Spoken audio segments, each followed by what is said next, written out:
guys, my name is Samantha. This is actually the first video I've ever made. I am going to read to you guys. Reading's my passion. I can throw myself into a book and get completely lost, and I think it's the most wonderful experience in the world. So I warn you, I do voices, I do silly things, I throw the book across the room. I hope I don't scare you. It's just because I'm into the story, but I hope I can share some of that with you guys. The first book I'm going to read is actually The Castaways of the Flying Dutchman by Brian Jacques. It's one of my favorites, and I hope you guys like it. The Legend of the Flying Dutchman. Who knows how it all began? Throughout the centuries, many seamen could swear on oath that they have seen a phantom ship, plowing an endless course over storm-tossed seas and the deeps of the mighty ocean. Many a night, mariners have sat together in lamp-lit focal heads, speaking in hushed tones of the vessel and its master, Captain Vanderdecken. What awful curse sent the Flying Dutchman bound on eternal voyage across the trackless watery wastes, from the Marquesas to the Arctic circles, from the coral seas to the Yucatan Straits, forever roaming alone? Whenever the ghostly craft is sighted, death is near. Bad fortune hovers over those poor sailors who have by chance seen what they wish their eyes had never witnessed, the Flying Dutchman. Salt-stiff rigging and gale-torn sails flapping eerily in the barnacle-crusted prow, down by the bow in the sloughing troves of green-blue waves, crewed by silent wraths of humanity, to whom time and the elements have no end. Vanderdecken paces the quarter-deck, his face like ancient yellow parchment, his hair laced with flying spume, wild, hopeless eyes searching the horizons of the world, bound to the sea for eternity. For what dread crime, which unspoken law of man, nature, or God, did he break? What dread nemesis doomed him and his crew and their ship? Who knows how it all began? Only two living beings. I take up my pen and tell you the tale. Chapter 1. The Ship. They sat facing one another across a table in the upper room of the drinking den known as the Barbary Shark. Two men, one a Dutch sea captain, the other a Chinese gem dealer.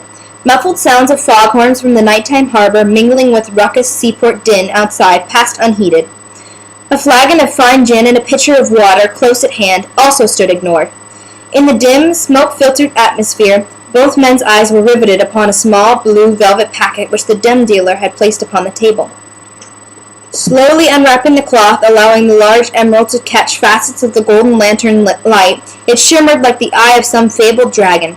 Noting the reflection of the glint in the Dutchman's stare, the Chinaman placed his long, nailed hand over the jewel and spoke softly. My agent waits in Vaspero for the arrival of the certain man, somebody who can bring me the package.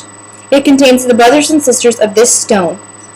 Many of them, some larger, others smaller, but all of them worth a fortune.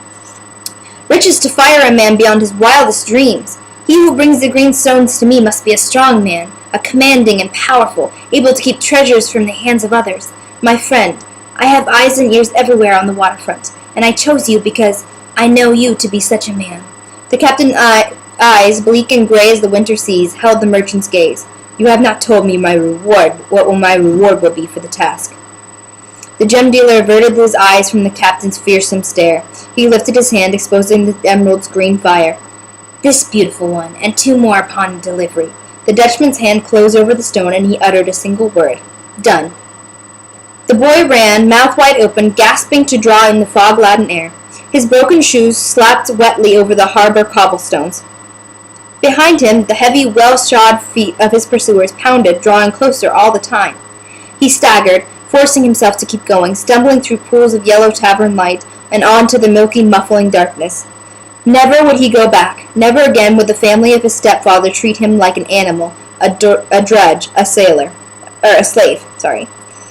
Cold sweat streamed down into his eyes as he forced his leaden legs onward. Life? No sane being could call that life. A mute, dumb from birth, with no real father to care for him. His mother, frail creature, did not live long after her marriage to Bjornson, the herring merchant. After her death, the boy was forced to live in the cellar. Bjornson and his three hulking boys treated them like a captive, no better than a dog.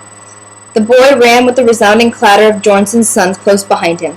His one aim was to escape their miserable existence. Never would he go back. Never.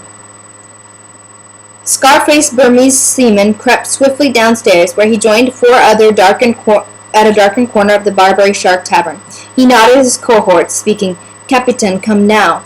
They were sailors of varied nationalities, as villainous as a bunch of wharf rats as ever to put foot on a shipyard. Drawing further back into the shadows, they watched the staircase, which led from the upper room. The long blue scar on the face of the Burmese twitched as he winked at the others. "Aye, you're all. Capitan goes for the green stones." A heavy-bearded Englishman smiled thinly. "So we ain't just talking about cargo of ironware of Valsboro. Who knows Vanderdecken think he's foolin', eh? He's only going out there to pick up the king's ransom of precious stones." A hawk-faced Arab drew his dagger from his belt. "Then we collect our wages, yes?" The Englander, who was the ringleader, seized the Arab's wrist. "Aye, we'll live like lords in the rest of our lives, mate. But stow that braid. Wait till I give word." They took another drink before leaving the Barbary Shark. The boy stood facing his pursuers. He was trapped, with no place to run, his back to the sea. Bjornson's three big sons closed in the edge of the wharf. Their victim stood gasping for air and trembling in the fog-bound night. Reaching out, the tallest of the trio grabs the lad's front shirt. With a muted, animal-like grunt, the boy sank his teeth into his captor's hands. Bjornson's son roared in pain, releasing his quarry and instinctively lashing out with his good hand. He cuffed the boy a heavy blow to the jaw. Stunned, the young steer reeled backwards, missing his footing, and fell from the top of the wharf pylon, splashing into the sea. He went straight down and under the surface. Kneeling on the edge, the three brothers stared into the dim, greasy depths. A slim stream of bubbles broke the surface, then nothing. Fear registered on the brutish face of the one who had done the deed, but then he recovered his composure, quickly warning the other two. "We could not find him. Nobody will. He has no relatives in the world. What's another dumb fool, more or less? Come on." Checking to see what they had done had not been noticed in the dark fog, the trio scurried off home. Standing at the gangplank, the Dutch captain watched the last of his crew emerge from the misty swaths which wreathed the harbor. He gestured them aboard. "Drinking again, yeah? Well, there'll be enough to get drunk here between here and the Pacific side of the Americas. Come on, get aboard now and make ready to sail." The blue scar contracted on the Burmese smile. "Aye, aye, aye, Capitan. We make sail." The flood tide swirled around her hull, and the stern fender scraped against the wharf timbers. The vessels came about facing seaward, staring ahead into the fog. The captain brought the wheel half-point and called, "Let go aft!" A Finnish sailor standing astern flicked the rope expertly, jerking the noose end of the ballard which had held it up. The rope splashed into the water. Shivering in the cold night air, he left it to trail along, not wanting to get his hands wet and frozen by hauling back the rope stay aboard. He ran quickly to the galley and held his hands over the warm stove. The boy was half in and half out of consciousness. Numb to his bones in the cold sea, he felt a rough manila rope brush past his cheek and seized it. Painfully, hand over hand, he hauled himself upward. When his feet touched the ship's timber, the boy pulled his body clear out of the icy sea and found a ledge. He huddled on it, looking up at the painted name on the vessel's stern in faded gold-embellished red. Fledger Hollander. He had never learned to read, so the letters meant nothing to him. Fledger Hollander in Dutch, or had the lad been able to understand it in English, Flying Dutchman. So that's chapter 1. I will be reading 1 chapter a day. I hope you guys liked it. And I will see you next time. Bye!